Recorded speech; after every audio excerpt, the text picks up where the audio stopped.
Bonjour à toutes et à tous. Ravie de vous retrouver pour cette deuxième journée du 85e congrès HLM au cœur de Paris Expo. Je suis Marjorie Murphy et nous allons continuer aujourd'hui à explorer les multiples facettes de la qualité dans le logement social en parlant tout de suite de l'avenir énergétique dans le logement social. Bonjour à tous, n'hésitez pas à nous rejoindre. Alors, rappelez-vous, lors du congrès HLM 2023 à Nantes, le logement social a montré comment il participait déjà à la production d'énergie renouvelable, aux bénéfices de ses locataires et des territoires. Et bonne nouvelle, Emmanuelle Cos, qui est avec nous ici, présidente de l'USH, a annoncé la création de l'Alliance des HLM pour les énergies renouvelables. Ce projet repart sur les rails donc cette année avec un séminaire à l'automne qui réunira HLM et partenaires pour lancer donc officiellement l'Alliance et réfléchir aux leviers à présenter au pouvoir public en sortie de la COP 30. L'USH publiera aussi un guide pour accompagner cet événement, les OLS acteurs de la production décarbonée et locale de l'énergie. Donc on va en parler tout de suite avec Emmanuelle Cos, je le disais, bonjour. Boris Petric, directeur juridique et fiscal de l'USH. Emmanuelle Vargon, présidente de la Commission de régulation de l'énergie, bonjour. Et Jules Nissen, président du syndicat des énergies renouvelables. Vous pouvez prendre vos micros si vous voulez. Emmanuelle Cos, on va commencer avec vous, si vous le permettez. Est-ce que vous pouvez nous dire en fait comment ce projet d'Alliance des HLM pour les énergies renouvelables est né ? Alors tout d'abord, c'est un projet que j'ai annoncé en effet en 2023 au congrès HLM, mais qu'on n'avait pas eu le temps de mettre en mouvement parce qu'on avait d'autres sujets. Et cette idée, elle est née d'une part, je le dis franchement, par mon appétence personnelle au développement des énergies renouvelables, et aussi parce que j'ai vu continuellement des bailleurs sociaux qui ont commencé à se poser des questions de comment intégrer ces sujets-là dans leur programme de logement, en particulier dans la rénovation, mais aussi parfois en intégrant des programmes d'énergie renouvelable à l'échelle d'un territoire. Et à chaque fois, on sent que c'est un combat de titan pour l'organisme HLM de travailler sur la réglementation, trouver la bonne solution, le bon bureau d'études, quelle entreprise. Et à un moment, je me suis dit, il faut qu'on sorte de ces petites actions, on va dire, parsemées, et d'avoir d'une part un partage des bonnes pratiques. Alors ça, on pourrait le faire au nom de l'USH, tout simplement. Mais je me suis dit aussi, comme c'était un sujet qui était un peu en dehors, malgré tout, de notre métier de bailleur, je trouvais plus intéressant qu'on parle vraiment d'une alliance et qui permette à tous les acteurs HLM d'avoir un lieu où ils peuvent échanger sur leurs approches, sur leurs choix, sur les échecs, parce qu'il y en a, et qu'on puisse aussi créer ce lieu pour discuter avec les producteurs d'énergie, avec les régulateurs, avec les syndicats, et donc d'avoir en fait tout l'écosystème, mais autour de nous.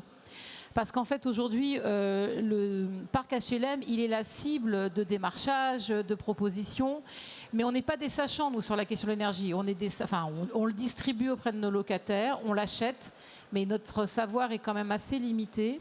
Et il me semble très important qu'on y avance. Et puis, le dernier sujet, c'est parce que je pense qu'il faut qu'on massifie notre développement des énergies renouvelables dans nos programmes de logement. Donc ça veut dire qu'à un moment, on va devenir producteur et autoconsommateur. Autoconsommateur, oui. Et je pense que c'est important que ça ne veut pas dire que c'est notre métier principal, évidemment, mais on doit maîtriser cette donnée-là. Donc voilà, je suis très heureuse Donc on a mis du temps à avancer. Les équipes de l'Union y ont pas mal travaillé. Et là, maintenant, on est prêt. Enfin, entre-temps, il s'est passé beaucoup de choses, mais on est maintenant vraiment plus opérationnel. Et c'est pour ça qu'on a fait ce parvis ce matin. Et je dois le dire, je suis quand même très heureuse que Emmanuelle Vargon ait pu se libérer.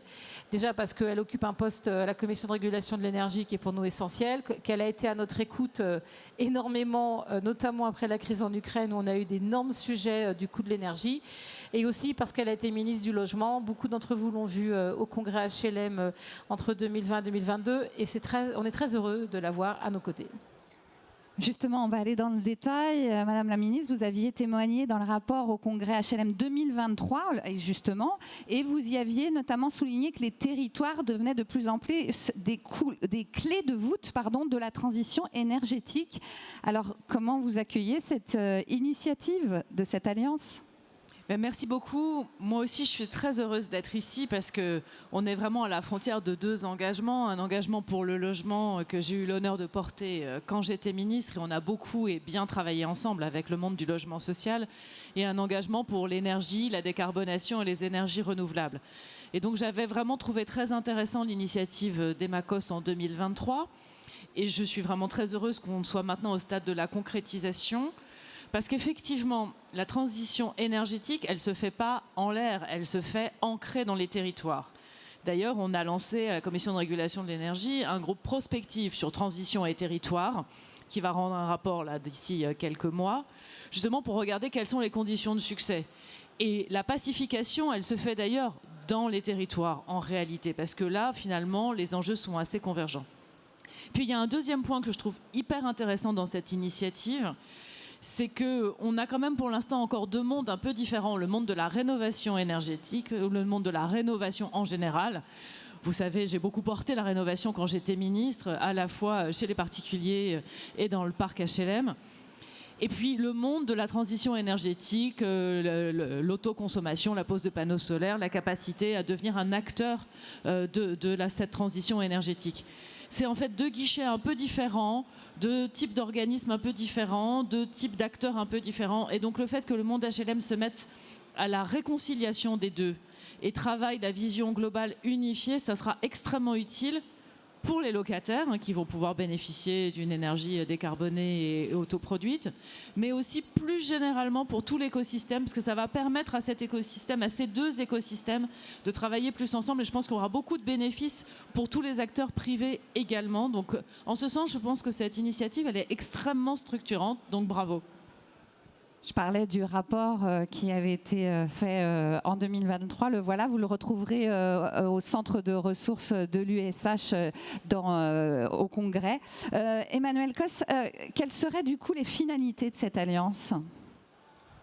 Bon, le premier but, je l'ai dit, c'est la massification et l'accélération de la présence d'énergie renouvelable dans notre manière de fournir de l'énergie à nos locataires.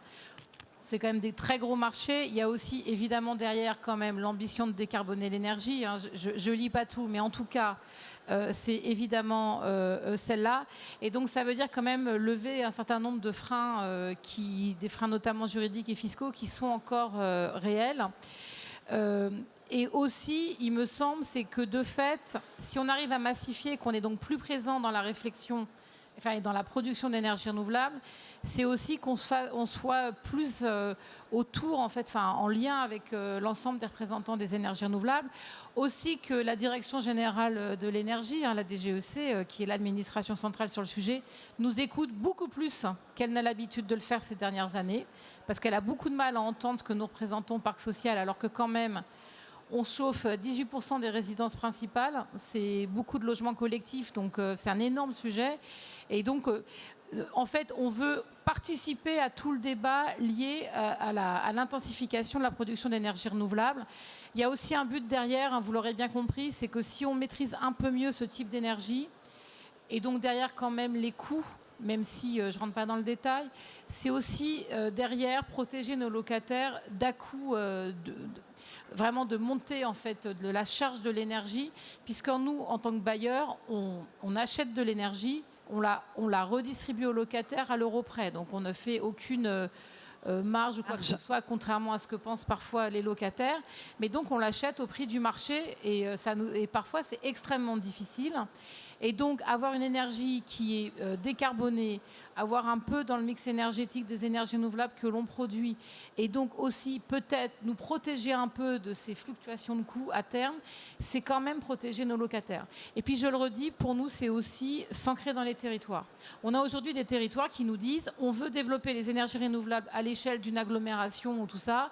Vous bailleurs, vous avez 800 logements à tel endroit. Comment vous contribuez à cette mobilisation territoriale? Et je pense que pour nous, c'est aussi un moyen de mettre en avant cette question-là. Si on parlait de l'autoconsommation, Madame Argon, justement, vous indiquiez toujours dans le témoignage qui est dans ce rapport, est-ce qu'on le voit? Merci. Vous témoignez que la Commission de régulation de l'énergie restait prudente sur ce sujet de l'autoconsommation collective. Est-ce que vous pouvez nous dire tout simplement pourquoi? En fait, l'autoconsommation collective, c'est un dispositif particulier de mobilisation et d'achat de l'électricité qui est produite à l'échelle de plusieurs logements, plusieurs bâtiments. C'est un dispositif très régulé et relativement compliqué encore. Et du coup, le fait que l'USH y aille et que le monde HLM y aille avec la masse que ça représente, ça permettra aussi probablement de résoudre une partie des difficultés qu'on a sur des opérations qui sont encore relativement petites. Après, à la Commission de régulation de l'énergie, il y a toujours eu une question sur l'universalité du réseau et le fait que le réseau de distribution qui relie tout le monde et qui permet à chacun d'avoir de l'électricité, il continue à être payé par tout le monde, parce que si on finit par tout îloter avec chacun autosuffisant, et ben du coup le réseau dont on a quand même besoin, parce que c'est un énorme rôle assurantiel et puis l'électricité renouvelable n'est pas produite tout le temps, finalement ce réseau est plus ou moins bien financé, et donc on a ces deux considérations à faire coïncider. Mais plus globalement, je voudrais rebondir sur un point d'Emma Coss. La transition énergétique, elle est beaucoup aussi à l'initiative de territoires. Nous, on travaille avec plein de territoires qui sont extrêmement moteurs. Je pense à la Vendée, Hautes-Alpes, mais il y en a plein d'autres. Et le fait de s'insérer dans ce mouvement et de montrer comment cette transition est bénéficiaire à tout le monde, à tous les habitants, c'est aussi extrêmement positif. Donc ce rôle de participer au collectif territorial, qui est une des clés de la réussite, ça je pense que c'est extrêmement positif et extrêmement important. Julien Nyssen, pardon, Jules, oh, je vous ai appelé Julien, excusez-moi. Jules Nyssen, dans ce contexte, sur ce qu'on vient d'entendre, vous, qu'est-ce que vous pensez de la place quelle place le logement social peut prendre dans ce paysage énergétique renouvelable français ? Eh bien, dans le paysage énergétique du moment, une bonne nouvelle fait vraiment plaisir. Parce que c'est pas terrible la politique de l'énergie en ce moment dans ce pays. Il n'y a plus de cadre.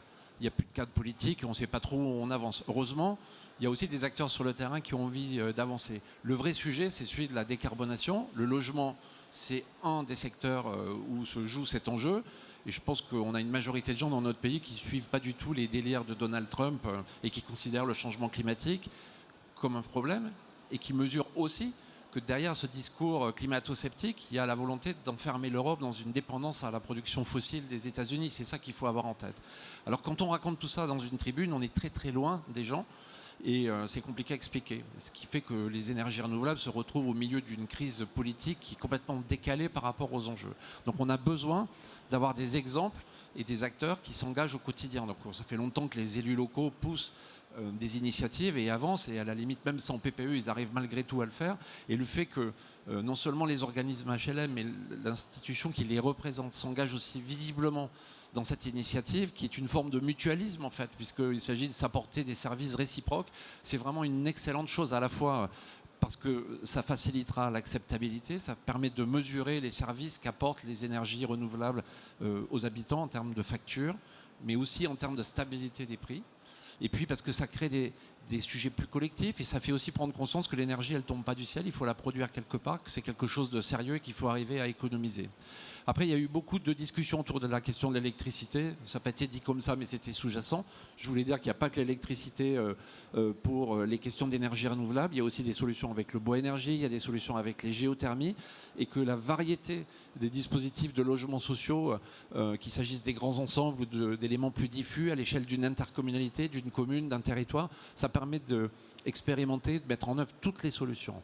Et vous pouvez vraiment compter sur le soutien du secteur. Je le représente ici. On tenait notre colloque hier et je tenais à vous le dire de façon tout à fait formelle. Nous, on est à votre disposition.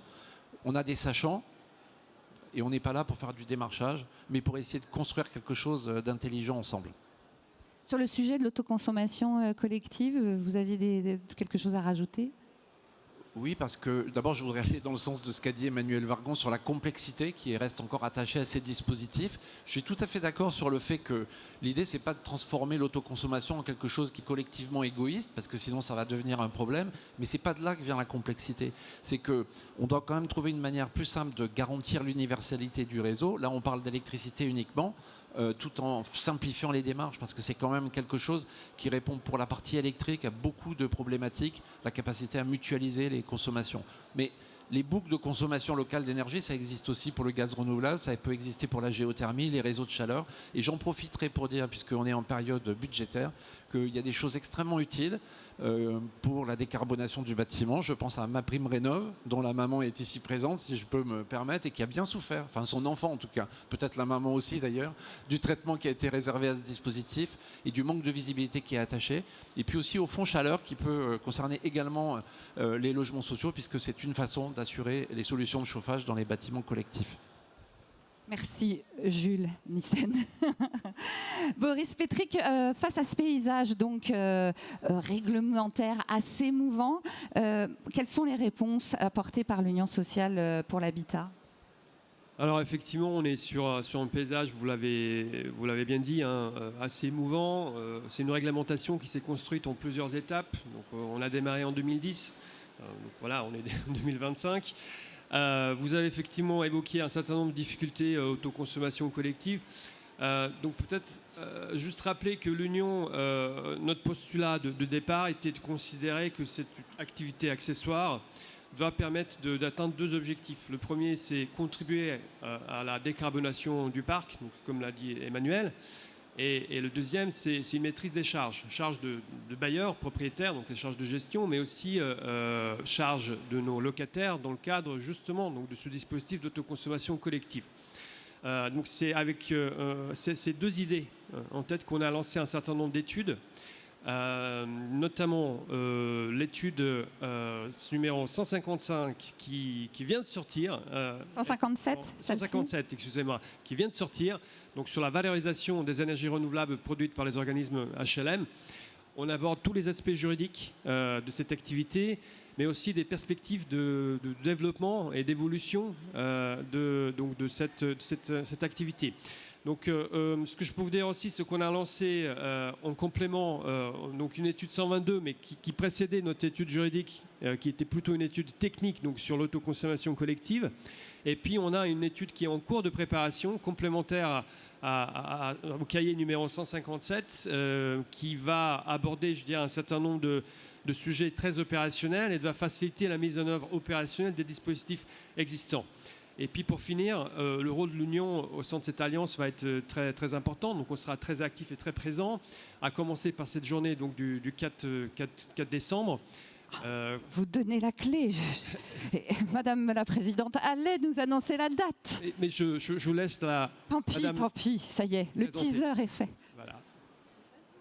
Ok, bon, très bien. Donc la journée du 4 décembre, sur l'Alliance HLM en faveur des énergies renouvelables, qui réunira un certain nombre d'acteurs et tables rondes des territoires mais aussi des partenaires, et on travaillera donc ensemble sur un certain nombre de sujets et une évolution, une simplification de la réglementation en matière.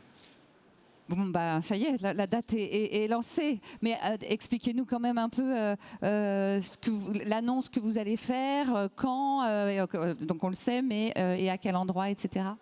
Donc en effet, le 4 décembre, ça sera à l'amphithéâtre de la SMA BTP dans le 15e à Paris. On s'est dit que pour une première réunion, on allait faire les choses en présentiel, ça me semble important. L'idée, c'est de réunir évidemment bailleurs sociaux, l'ensemble des organismes qui sont intéressés ou qui font déjà. Pas mal aussi de professionnels du secteur, et l'idée évidemment d'avoir au moins 2 tables rondes, parce qu'on a fait un programme et qui va encore bouger, je pense, et notamment sur 2 sujets que Emmanuel a évoqués tout à l'heure. La question du territoire, c'est-à-dire qu'en plus parler des énergies renouvelables, nous en tant que bailleurs, on en a marre de penser que l'énergie à l'échelle du bâtiment. Quand on a des quartiers entiers ou quand on est inséré dans un quartier où le logement est identique, il y a un moment, il faut qu'on arrête d'avoir des solutions complètement silotées. Et parler d'énergie renouvelable, c'est aussi travailler à une échelle plus grande. Et ça va être une première question. Ça nous permettra de faire intervenir des élus locaux qui sont très impliqués là-dedans. Et je le dis, cette alliance, elle sera en fait portée par le monde HLM, mais aussi par des élus locaux, parce qu'on veut justement avoir cette dualité.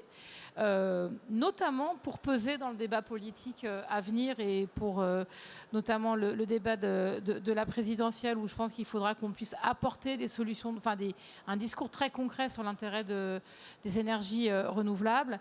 Et puis l'idée, c'est aussi de montrer qu'on ne va pas faire nous tout seuls. c'est une activité accessoire qu'on va faire parce qu'on va être capable de mutualiser avec des professionnels du secteur. Mais par contre, même si cette activité elle est accessoire, elle va être essentielle dans notre relation au locataire et dans l'enjeu aussi de protéger son pouvoir d'achat. Enfin, je ne l'ai pas dit tout à l'heure, mais il me semble important de le rajouter. Quand je parle des énergies renouvelables, on a quand même deux contextes différents. Celui qui est hexagonal et celui qui est dans les Outre-mer, où dans les Outre-mer, l'ensemble de nos organismes HLM sont de toute façon contraints, pour des raisons de fourniture d'énergie, de miser vraiment beaucoup sur les énergies renouvelables, et on doit leur trouver toutes les solutions pour se développer plus vite et aussi à un coût qui fonctionne, enfin qui va.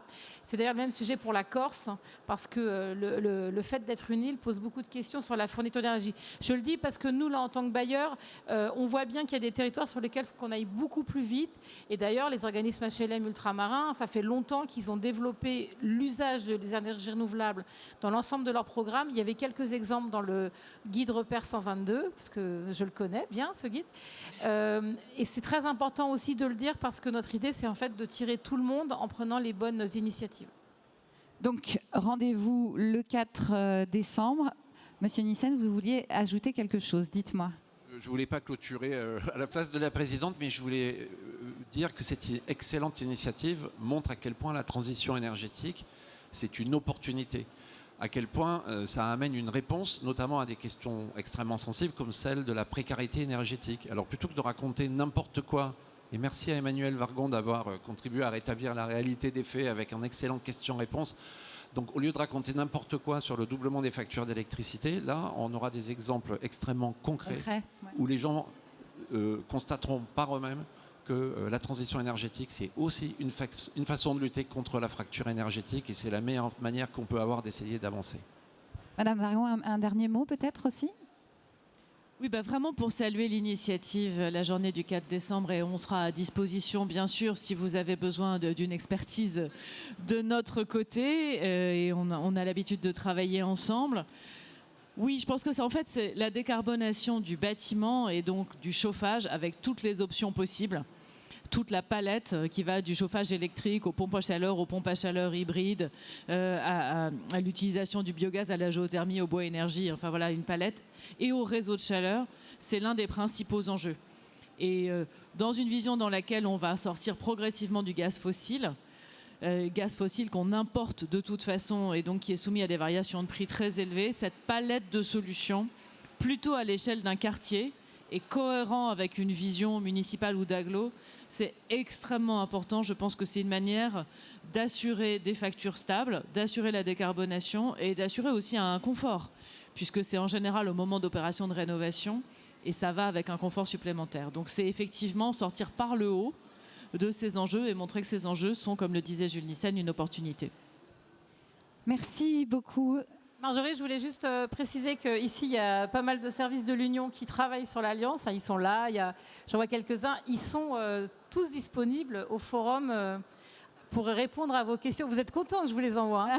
Et aussi, les guides, ils sont disponibles sur le parvis. Voilà. Non, mais, au centre de ressources, n'hésitez pas à revenir vers nous. Tout à fait, centre de ressources, même stand juridique de l'Union, on pourra vous les fournir. Voilà. Et la direction de maîtrise d'ouvrage. Bon, donc on peut les trouver à peu près partout et c'est de la bonne lecture. Clairement, on se retrouve le 4 décembre pour ce lancement de l'Alliance des HLM pour les énergies renouvelables à l'auditorium de la SMA BTP dans le 15e, donc pas loin du tout. Merci beaucoup. Merci.